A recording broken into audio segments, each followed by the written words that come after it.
आप सभी के हृदय में विराजमान परमात्मा को मेरी राम राम। स्थिति बहुत विचित्र हो चुकी है और ऐसी विचित्र हो चुकी है कि जिसकी कल्पना भी नहीं की थी, कभी सोचा भी ना था।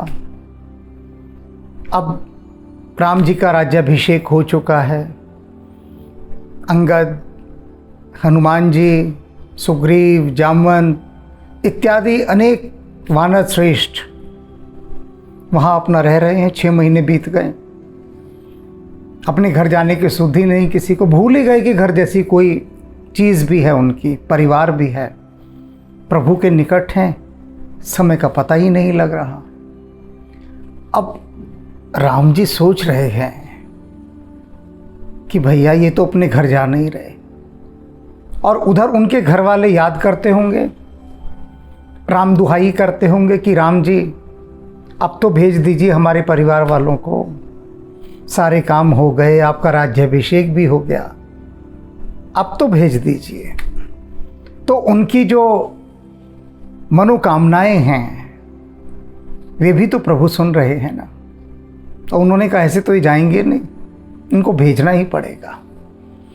तब उनको बुलाकर कहा कि भैया तुम सब लोग जाओ और अपने मन में मुझे याद रखो। अब वो तो हैरान सब सुनकर कि प्रभु हमें लौटने के लिए कह रहे हैं, कैसे छोड़ कर जाएं हम प्रभु को। बड़ी कश्मकश की उनकी स्थिति बनी हुई है। बहुत अधिक द्वंद्व में वे घिर गए हैं।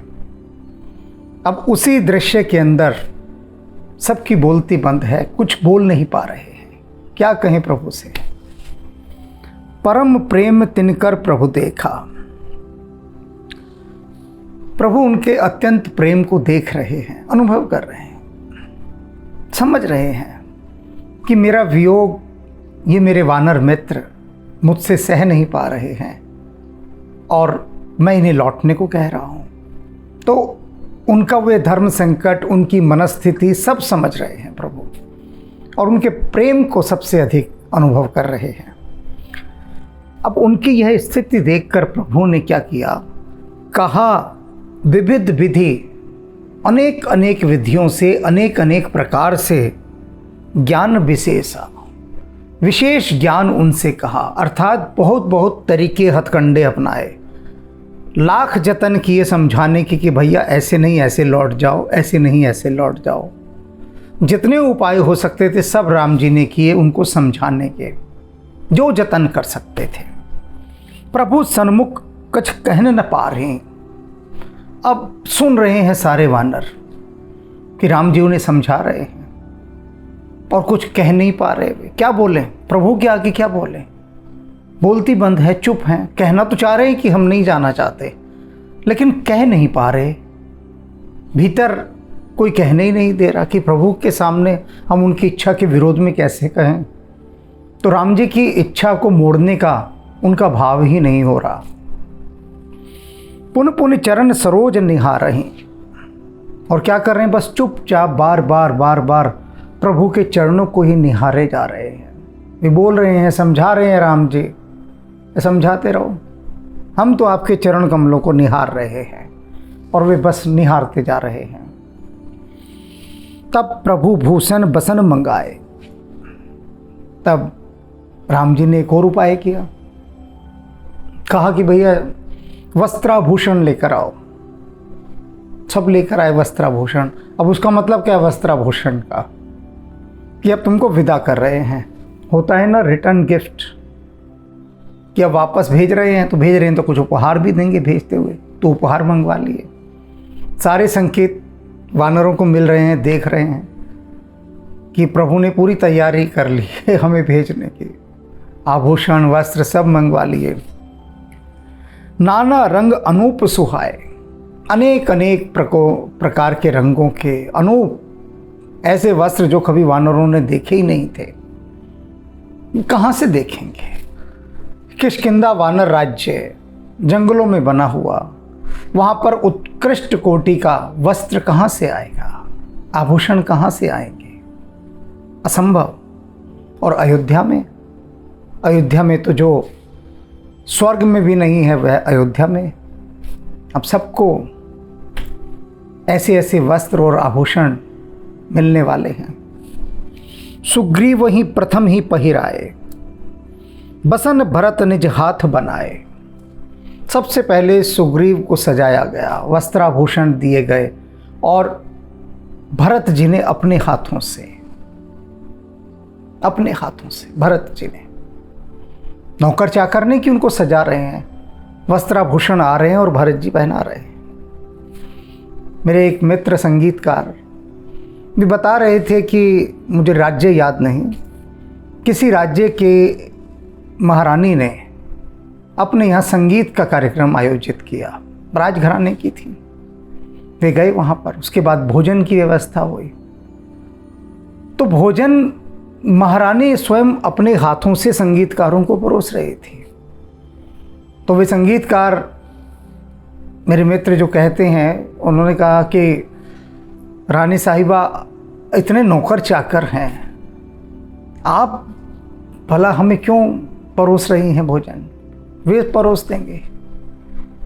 तो कहते हैं कि रानी साहिबा का उत्तर था कि आप सब सरस्वती पुत्र हैं और हमारे यहाँ जो परंपरा है कि मेहमानों को अपने हाथ से भोजन कराया जाता है, नौकर चाकरों से नहीं। तो ये तहजीब की बातें हैं, संस्कार की बातें हैं। राम जी क्या कह के चुके हैं अभी, थोड़ी देर पहले क्या कहा था उन्होंने? कहा था कि मुझे मेरे भाई, अयोध्या, सीता और स्वयं मैं, अपना शरीर भी, ठीक है, ये सब मुझे बहुत प्रिय है, लेकिन इन सबसे भी अधिक प्रिय है वानरों तुम मुझे हो।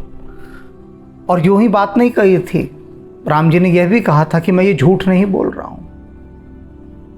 इससे पहले वाले एपिसोड की बात बता रहा हूं मैं। राम जी ने यह भी कहा कि मैं झूठ नहीं बोल रहा हूं, झूठ बोलना मेरा स्वभाव नहीं है, सच में तुम मुझे प्रिय हो। और ऐसे प्रियों को क्या वे नौकर चाकरों से वस्त्राभूषण पहनवाते? अपने भाइयों की जिम्मेदारी लगाई कि तुम करो। भरत को कहा सुग्रीव को तुम सजाओ, और भरत जी सजा रहे हैं। प्रभु प्रेरित लक्ष्मण पहिराए, लंका पति रघुपति मन भाए।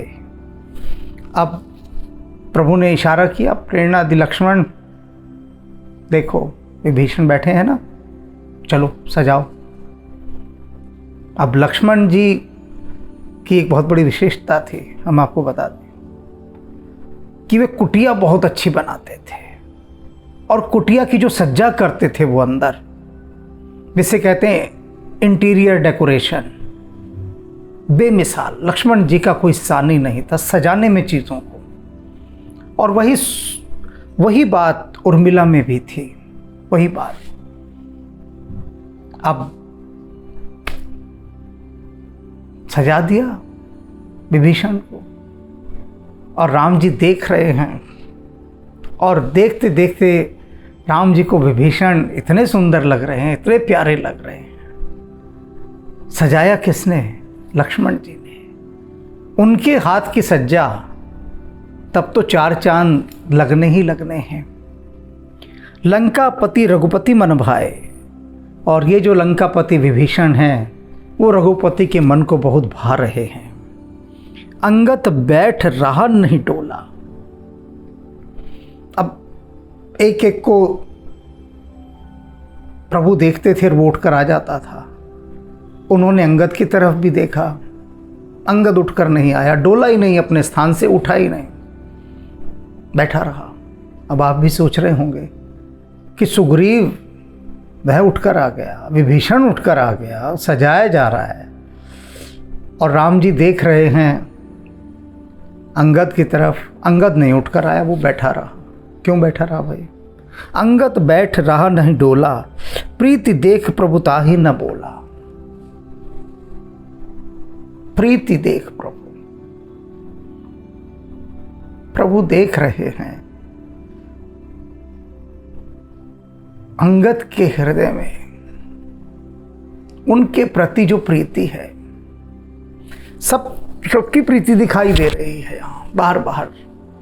अब प्रभु अंदर की जो प्रीत है, अंगद के हृदय में क्या चल रहा है, क्या बह रहा है, और कितना अंगद राम जी से प्रेम करता है, उसको अनुभव कर रहे हैं। और वे समझ रहे हैं कि इस समय वो प्रेम की ऐसी भाव समाधि में है, प्रेम समाधि में है, कि उसके लिए उठ के आना संभव नहीं है भाई। वो प्रेम में डूबा हुआ है इस समय पूरी तरह से। एक प्रेम का बहाव, एक उमड़ घुमड़ कर प्रेम के बादल छा गए हृदय के आकाश पर अंगद के। वो कैसे उठ कर आए, और प्रभु ये जानते हैं। तो उन्होंने उसको फिर पुकारा नहीं, छेड़ा नहीं, भाई ठीक है बैठा है ना अंगद, बैठा रहे, नहीं बुलाया उसे। जामवंत नीलादि सब पहिराए रघुनाथ। फिर जामवंत जी और उनके साथ के अन्य जितने थे, और नील, नल, इनको प्रभु ने अपने हाथों से सजाया। नल और नील को साधारण मत मानिएगा, जिन्होंने पुल बांध दिया। प्रभु राम ने तो इसका नाम नल सेतु रखा था, राम सेतु तो बाद में लोगों ने कर दिया। प्रभु ने कहा नहीं, नल सेतु नल ने बनाया है। ये ऐसा नहीं है कि बनाए को और उद्घाटन पुल का कोई और करे और किसी और के नाम से पुल रख दिया जाए। प्रभु ने कहा भाई बनाया नल ने है ये पुल, नल को श्रेय मिलना चाहिए। तो नल सेतु था उसका नाम। कालांतर में भक्तों ने राम सेतु कर दिया। तो प्रभु इतना मान देते थे नल को। इंजीनियर बहुत बड़ा नल, साधारण कोटि तो था नहीं। और जामवंत जी अपने हाथ से सजाया। हिय धर राम रूप सब चले नाई पदमात। और सब लोग हिय धरी राम रूप, राम जी का रूप हृदय में धारण करके सब चले नाई पदमात, उनके चरणों में सिर झुकाकर सब लोग चले गए, अपने अपने स्थान पर गए, सबको विदा कर दिया। तब अंगद उठी नाय सिर। उसके बाद जब सब चले गए तब अंगद उठा, प्रभु के चरणों में सिर झुकाया। नाई सिर सजल नयन कर जोर, उसकी आंखों में आंसू भरे हुए हैं। सजल नयन कर जोर, हाथ जोड़े, और हाथ जोड़कर अंगद कहता है भगवान राम से, अति विनीत बोलहु वचन। अति विनीत, बहुत ही विनम्र होकर उसने वचन बोले। और कैसे? मन हूँ प्रेम रस बोर, जैसे प्रेम के रस में वो सने हुए हों, डूबे हुए हों। आपने जलेबी और रसगुल्ला देखा है ना, रस में डूबा हुआ होता है, और जब उसको रस में से निकाल के खाते हैं तो कैसा रस ही रस मुंह में भर जाता है, मिठास का रस। तो जो अंगद ने वचन बोले वो ऐसे थे जैसे प्रेम के रस में डुबाकर बाहर निकाले गए हो। क्या कहता है अंगद? सुन सर्वज्ञ। राम जी के लिए क्या संबोधन अंगद चुन रहा है, ध्यान देने वाली बात है। अंगद कह रहा है हे सर्वज्ञ, सब कुछ जानने वाले। अभी देखा ना आपने, अंगद बैठा हुआ है, उठकर नहीं आया, और राम जी ने एक बार नहीं कहा उससे कि अरे भाई अंगद क्या बात है, क्या हुआ, बैठे क्यों हो, आ जाओ भाई उठकर, अरे ऐसी भी क्या नाराज़गी है। कुछ नहीं, ये व्यर्थ की बातें हैं सारी, ये व्यर्थ की बातें। अंगद ने पहले ही कहा भी आते कि हे सर्वज्ञ, सब कुछ जानने वाले। तो राम जी तो सब कुछ जानते हैं कि इस समय मेरे प्रेम में डूबा हुआ है, छेड़ना नहीं इसे, छेड़ना नहीं। न छेड़ उनके तसव्वुर में है बहार मुझे, न छेड़ उनके तसव्वुर में है बहार मुझे, कि रूहे गुल भी है नागवार मुझे। तो इतना भी नागवारा था कि अंगद को उठाया जाता, और राम जी ही उठा रहे हैं, ये भी उसे नागवारा लगता। राम के ही प्रेम में डूबा हुआ है, लेकिन अगर राम जी ही उठाते तो भी उसे नागवारा लगता, क्योंकि प्रेम की वो धारा टूट जाती।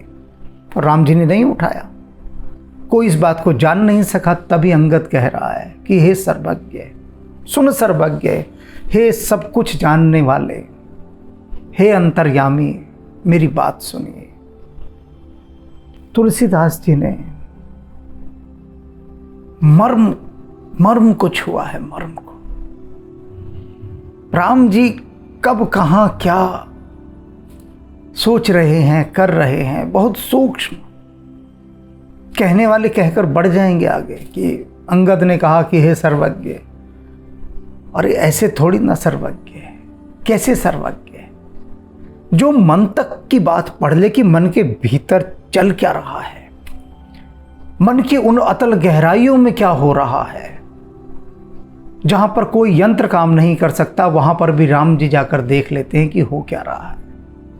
अंगद के हृदय में देख लिया तो अंगद ने पहली कहा, हे सर्वज्ञ, कृपा सुख सिंधु, कृपा और सुख के सागर। अब कृपा और सुख का सागर क्यों कहा राम जी को, ये भी बताएंगे अभी। दीन दयाल आरत बंधु, दीनों पर दया करने वाले, जो भयभीत लोग हैं, डरे हुए हैं, उनके आप बंधु हैं। मरत बेर नाथ मोहिबाली, गई हूं तुम्हारे कोछे खाली। कहते मरते समय मेरे पिता वाली ने मुझे आपकी गोद में घाल दिया था, गोद में बिठा दिया था आपकी, कहा था कि ये अंगद हे राम जी से अपनी गोद में संभाल कर रखिएगा, आपकी गोद में डाल दिया था। कहते हैं ना गोद लिया हुआ पुत्र है, तो आपकी गोद में बिठा दिया था मेरे पिता वाले ने।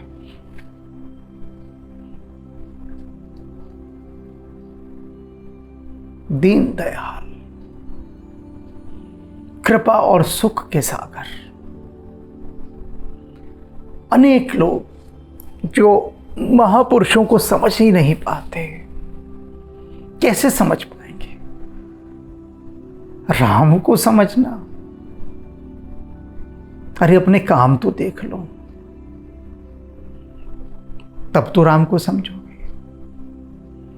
एक शब्द मुझे याद आता है, गूढ़े रंग विच रंग लियो जी, मैलियां ने साडियां रूहां। भक्त कह रहा है गूढ़े रंग विच रंग लियो जी, कि आपका जो गहरा रंग है उसमें हमें रंग लो, कि मैलियां ने साडियां रूहां। ये जो हमारी आत्माएं हैं ना, ये तो मैली हुई पड़ी, निहायत मैली, दुर्गंध वाली, गंदी।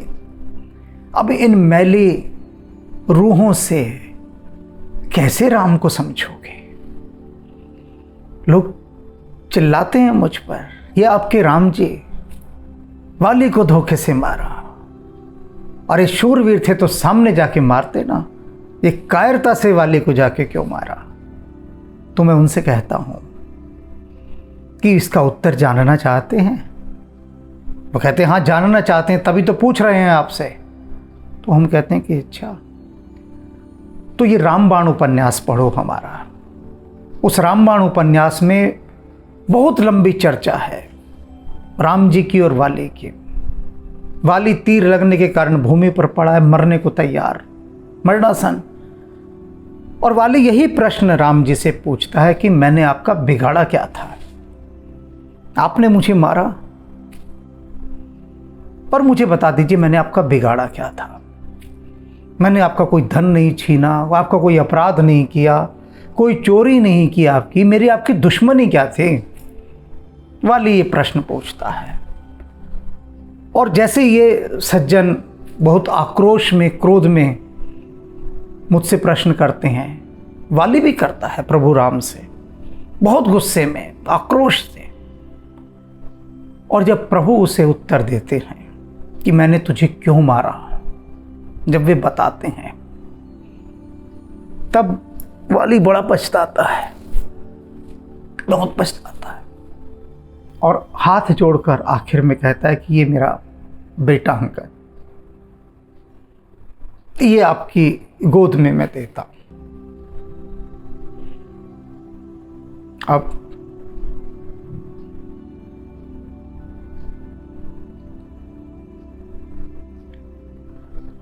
राम जी तो शरणागत की रक्षा करते हैं। वाली जानता था कि मैंने जो सुग्रीव के साथ किया है, उसकी पत्नी को उससे छीन लिया और जबरदस्ती अपने पास रखा, उसे यातनाएं दी और सुग्रीव के पीछे हत्यारे लगा दिए कि जहां दिखे उसे मार डालो। तो वह सुग्रीव अब मेरे मरने के बाद क्या मेरे बेटे को जिंदा छोड़ेगा? बदला लेगा, वो बदला लेगा। क्योंकि इसलिए भी बदला लेगा कि उसे ये डर सताता रहेगा कि कल को अंगद अपने पिता की मृत्यु का प्रतिशोध लेने के लिए कहीं उसे ही न मार डाले। राजनीति ऐसी है। वाली ये समझ रहा था कि इधर मैं मरा और उधर 2-4-5 दिन के अंदर सुग्रीव ने मेरे बेटे को मरवा देना है, क्योंकि यही एक कांटा बचेगा बस जो मेरा बदला ले सकता है, और तो कोई ले ही नहीं सकता, कोई है ही नहीं, लेगा कहाँ से। और फिर मेरी पत्नी तारा, उसको भी ये सुग्रीव नहीं छोड़ेगा। और ये काबू आ सकता है तो सिर्फ एक से ही, वो है प्रभु श्री राम, क्योंकि मैं भी उन्हीं से काबू आया। और वे प्राण जाए पर वचन न जाए।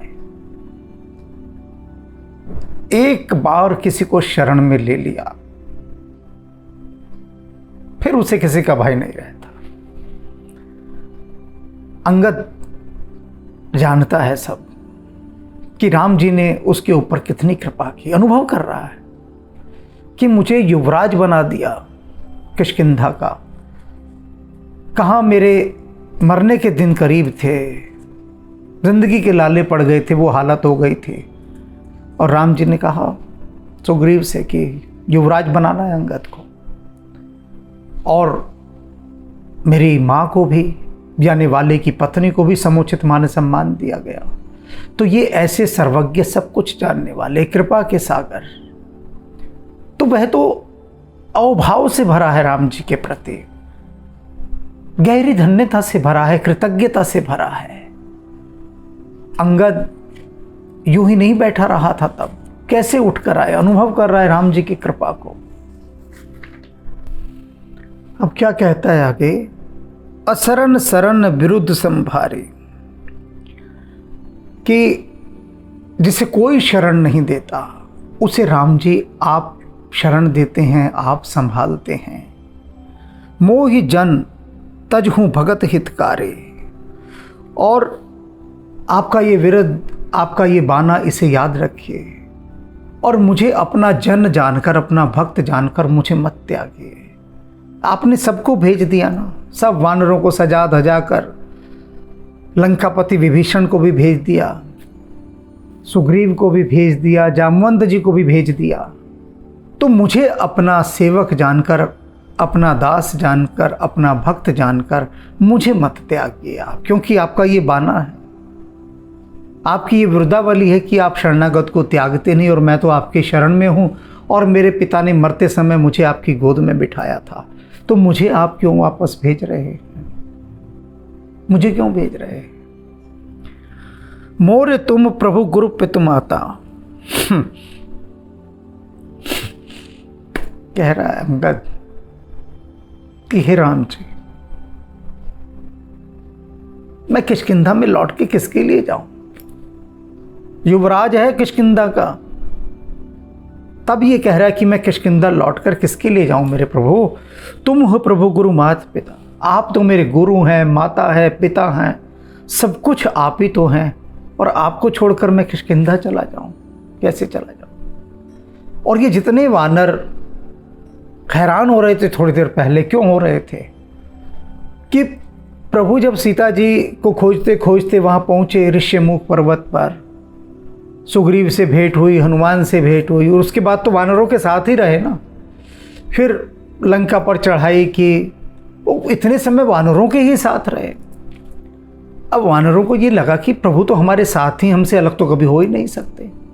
अब जब वो वियोग का समय आया, तब सारे बड़े विस्मित हो गए कि ये हो क्या रहा है, कि राम जी से हमें वियोग क्यों मिल रहा है। और सब तो सह गए, अंगद नहीं सह पा रहा, स्वीकार भी नहीं कर पा रहा, मान भी नहीं पा रहा कि मैं और राम जी से मैं वियोग कैसे? अरे मेरे पिता ने तो मुझे इनकी गोद में बिठाया, तो मैं तो इनकी गोद को छोड़ के जा ही नहीं सकता। जाऊं कहां तजी पद जल जाता। कहता है कि सुन सर्वज्ञ, मैं आपके इन चरण कमलों को छोड़कर बताइए कहां जाऊं। मुझे वह स्थान बता दीजिए। आप सबको भेज रहे हैं ना, मुझे भी भेजने की तैयारी कर रहे हैं, तो आपके इन चरण कमलों को छोड़कर मैं कहां जाऊं, मुझे बता दीजिए। सूरदास जी की भी ऐसी एक रचना है, जाऊं कहां तजी चरण तिहारे। तो वही बात अंगद कह रहा है कि आप मेरे माता पिता बंधु बांधव सखा सब कुछ तो आप ही हैं, तो जाऊं कहां तज चरण तिहारे। आप मुझे बता दीजिए, आपके चरणों को छोड़कर मैं कहां जाऊं, वह स्थान बता दीजिए।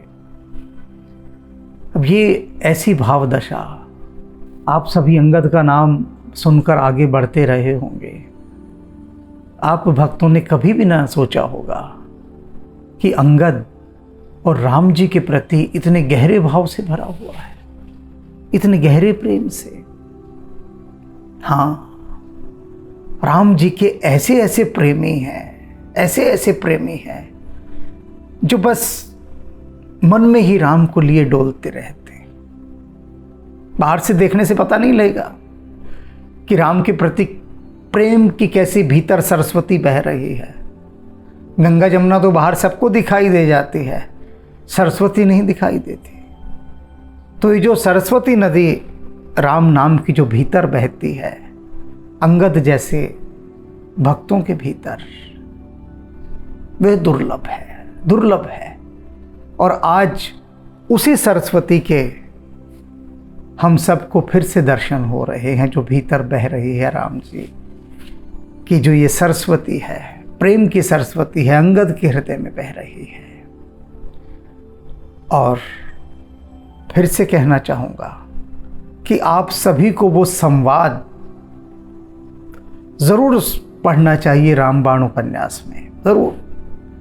अगर जानना है कि राम कैसे उत्तर देते हैं, राम के उत्तर देने की शैली क्या है, किन गहराइयों से आकर राम बोलते हैं। राम कभी नहीं बोलते, अक्सर मौन रहे हैं राम, बहुत कम बोले हैं। लेकिन जिन जिन अवसरों पर राम बोले हैं, उनमें से ये एक सर्वाधिक महत्वपूर्ण अवसर है कि जब वाली उनसे पूछ रहा है, कह रहा है, क्रोध में भरकर, आक्रोश में भरकर, रोष में भरकर, क्षुब्ध होकर, पीड़ित होकर, उस समय वाली पूछ रहा है। और राम के प्रति सम्मानजनक शब्दों का भी वह उस समय इस्तेमाल नहीं कर रहा जब वह पूछ रहा है। और उस समय जब राम उत्तर दे रहे हैं, वह उत्तर बहुत महत्वपूर्ण है। तो अपने भीतर अगर इन गहरे रहस्यमयी प्रश्नों के उत्तरों को पाना है, तो रामबाण की यात्रा तो करनी ही होगी, वरना रूखे सूखे रह जाएंगे। ये लोग जिनकी मैंने चर्चा की, जो कहते हैं, प्रश्नों के उत्तर मांगते हैं कि राम ने ऐसा क्यों किया, और जब मैं कहता हूँ उन उत्तरों के लिए आध्यात्मिक उपन्यासों को पढ़िए, तो बिदक जाते हैं, बिदक जाते हैं। कहते पढ़ना वढ़ना हमसे नहीं होगा, वैसे ही बता दीजिए। अब ये जानिए, उत्तर की प्यास ही नहीं है उन्हें, तो वास्तव में राम का विरोध करना है। उन्हें उत्तर थोड़ी ना चाहिए। उत्तर जिसे चाहिए होता है, जिसे उत्तर की सच में प्यास होती है, वह सब कुछ करता है। एक छोटे से उदाहरण के द्वारा समझाता हूं, छोटे से उदाहरण के द्वारा। अकबर बीरबल से अक्सर प्रश्न किया करता था, सभी ने सुना होगा। और बीरबल कहता था कि अगर आपको इस प्रश्न का उत्तर चाहिए तो मैं उत्तर शब्दों में नहीं दे सकता, लेकिन आपको दिखा सकता हूं।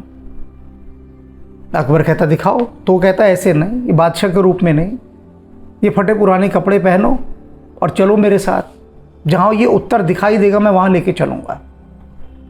अब सोचिए, जो उस समय पूरे हिंदुस्तान का बादशाह सलामत कहा जाता था, और उसे उत्तर की प्यास होती थी, तो बादशाह सलामत अपनी उस बादशाही को एक तरफ रख के कहता था, ठीक है, ये फटे पुराने चीथड़े पहनने मैं पहन लेता हूँ, चल कहाँ चलना है। और भेष बदल कर बीरबल के साथ निकल जाया करता था अकबर, और बीरबल उसे उत्तर दिखाया करता था कि देखो बादशाह सलामत, ये रहा उत्तर आपका सामना। वो उत्तर देता नहीं था बीरबल, उत्तर दिखाता था। मैं भी उत्तर दे नहीं रहा हूं, देने से समझ में नहीं आएगा, मैं उत्तर दिखा रहा हूं। तो जिसे प्यास ही नहीं वास्तव में उत्तर के, वो क्यों देखना चाहेंगे, क्यों पढ़ना चाहेंगे? वे नहीं पढ़ना चाहेंगे। जो प्यासे हैं, प्यास से भरे हैं, वे तत्काल प्रयत्नशील हो जाते हैं कि अच्छा हम अध्ययन करते हैं, देखें राम जी किस तरह से समझा रहे हैं, कैसे समझा रहे हैं। और जिन खोजा तिन पाइया, खोजने वालों ने ही सदा पाया है। अभी तो हमने यही खोजा, अंगद के हृदय में बहती हुई भक्ति की धारा, प्रेम की धारा, और राम जी की अपार कृपा।